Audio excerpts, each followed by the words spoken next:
All right. What is going on, everybody? My name is Pete, but you probably already knew that.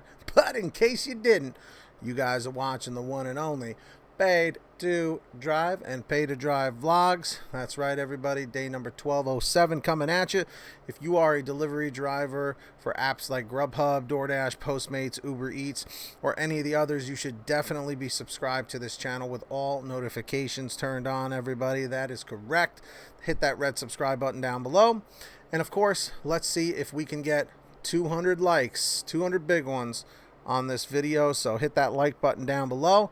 Did you do it? You didn't do it. It's all right. Maybe do it at the end, all right?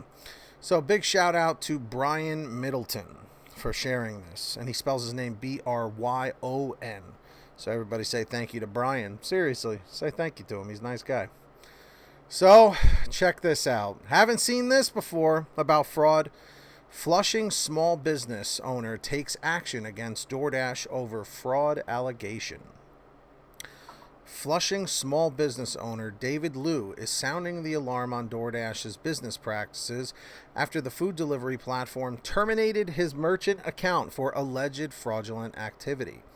We figure if DoorDash is doing this to us, and we're just a small shop in Queens, they can be doing this to anyone, said Eric Lung, Liu's business partner. There's other businesses that could be going through the exact same situation. But the owner's first language is not English, or they don't know how to navigate these legal processes or report to news stations. Liu, the owner of A Crepe, located at 4235 Main Street, had to temporarily close his shop due to a family emergency and won't be able to reopen until early March. On top of dealing with family concerns, Liu was in shock on January 19th when he checked his bank account and noticed that DoorDash, the food delivery service that has exploded in popularity during the pandemic, had withdrawn a total of $46,700 earned from sales and proceeds. Let me repeat that. $46,700. That's no joke. Lung, speaking on behalf of Liu, said DoorDash closed their account abruptly without any notice last month. A few days later, DoorDash terminated the account without any explanation after making the withdrawal. It sounds automated, which is crazy for that kind of amount of money. All within one day without warning. After that occurred, we were really confused, Lung said. This is literally months and months of revenue. We have rent bills and other expenses to pay, and we can't afford to without this money. According to Lung, DoorDash had access to their account number. The company did an automated clearinghouse or ACH transfer to pull funds from the account.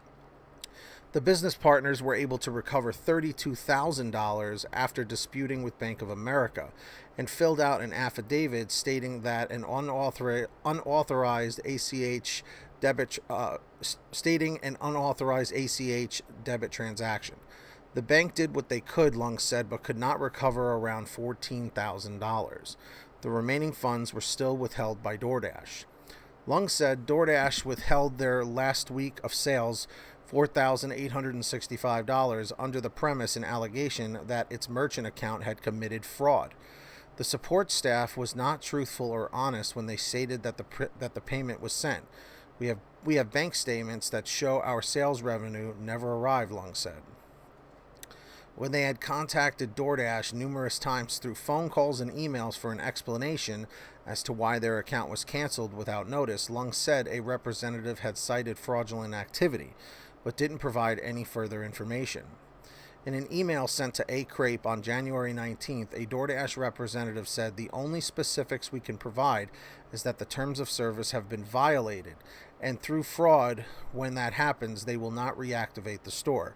I apologize for the inconvenience. Confused by DoorDash's allegation of fraud, Lung said they had asked for evidence and the specifics on what terms of service were violated, but never received an actual response. It's quite confusing when someone accuses you of something and you ask them and own up to it and be accountable, and they won't tell you, Lung said. I'm horrified that we live in a time where these big tech companies can brazenly cancel you and withhold your money without an explanation and not answer you. If we did something wrong, then we're willing to fix it, but we don't even get the chance to. A DoorDash representative confirmed to QNS that Lou and Lung's account was flagged for potential fraudulent behavior by an automated and manual detection system that identifies any fraudulent behavior to protect members of the community. DoorDash always works to ensure we offer the highest quality of service, especially at a time when every order counts. Upon investigation, we've identified fraudulent activity associated with this account.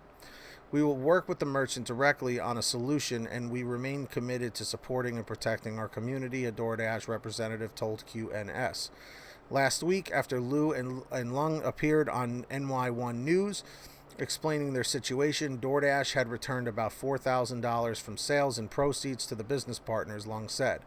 They were able to recover around $18,000 or so, but there's still a slight discrepancy between what they calculated and what DoorDash returned, which is still in dispute, according to Lung. Lung said he is bothered by the fact that DoorDash is alleging the $46,700 plus $4,865 were withheld due to terms of service violations, which the company didn't provide any evidence of. This was a central point in our story and defense, not just for the massive sum of money, as we emphasized. If there was actually wrongdoing, then we will own up and resolve it. But the fact that DoorDash has refused and failed to provide any evidence or further details has us suspecting if the allegations were even real or just made up, Lung said. As their fight with DoorDash became a nightmare, Lung said they wish for no one to experience what they've been through with the company. They're currently using other food delivery platforms such as GrubHub and UberEATS. After the situation is resolved, they're planning to sever all ties with DoorDash. I'm just grateful that we were able to pretty much recover all of our funds, which was ours, Lung said. There was a lot of grief and emotional distress, and we are meeting with a lawyer to see if there is a legal route we can pursue. Lung's message to all small business owners: don't be afraid to speak up. If we can do it, then anyone can do it. I just want people to stand up for what is right, and that's all for the power of the community. We will stand together for what's right and tell those big companies we're not going to get bullied, Lung said. I know that was a long article. I'll put it down below. But this is some really disheartening stuff, guys. And if, again, don't quote me on this. I'm just making an assumption. It's my opinion. It's my theory here. What it sounds like is because so much fraud has been going on, like the customers that are claiming they never got their food, or also what customers are doing is saying like they never got part of the order, even if they did. So then that falls back on the restaurant, saying, well, you know what, this person wants their money back because you forgot half their order, blah, blah, blah, blah. So maybe they're thinking like the restaurant is committing fraud, and violating the terms of service because they're withholding food and they're saying that they actually delivered it, So if that's the case, shame on DoorDash, seriously, because they always side with the damn customer. They got to cut that crap out. Again, this is just my thoughts based on the experience from what I've seen. That's some real BS, guys. That's what you call some real BS. Seriously. So you heard my thoughts. What are your thoughts on this whole thing? Put them in the comments section down below. Something's got to be done. The fraud is getting out of control, and now it's affecting the restaurants. It's right there, black and white, guys. Check the article out for yourself if you don't believe me. But seriously, on another note, I do want to say thank you to all the people who support this channel every month on patreon.com/pay-to-drive. If you want to sign up, links in the description or in the pinned top comment. We've got BBA Master Yoda Nottingham, Brian Pomeroy, Heidi Barnes, Kurt Paul, Tulsa Todd, William Boudreau, Alan G. Van Horn, Drew Hanor, Frank Haviland, Jason Casta, Justin Case, Katie Coppin, Sarah Keston, Scott Freisner, Sherry Cassidy, Stephen Neely, Fernando Carranza, Lulu Laura, Jenny Thomas, John Bonacci, Kimberly Thomas, Matt Epperson, Nick G, Terrence Pacheco, Terry DeLong, and Valerie Brown. Thank you so much for your patronage. Really appreciate it. If you heard your name called, say, hey, Pete, I heard my name. If you didn't hear your name, you got to sign up. Links down below. And also sign up on the Get Upside Gas app. Pump your gas, print out your receipt, take a picture of your receipt with the Get Upside Gas app, and within 48 hours or so, you'll get anywhere from 15 cents to 45 cents a gallon back, which is pretty fantastic. And if a friend or family member signs up using your code, you'll get money every time they pump gas. All right, get Upside. Links in the description. Make sure to download it. And of course, check out Pay to Drive Store for t-shirts, hoodies, and all that good stuff. Everything's on sale. paytodrivestore.com. Links down below. And of course, everybody. Of course is of course. All right.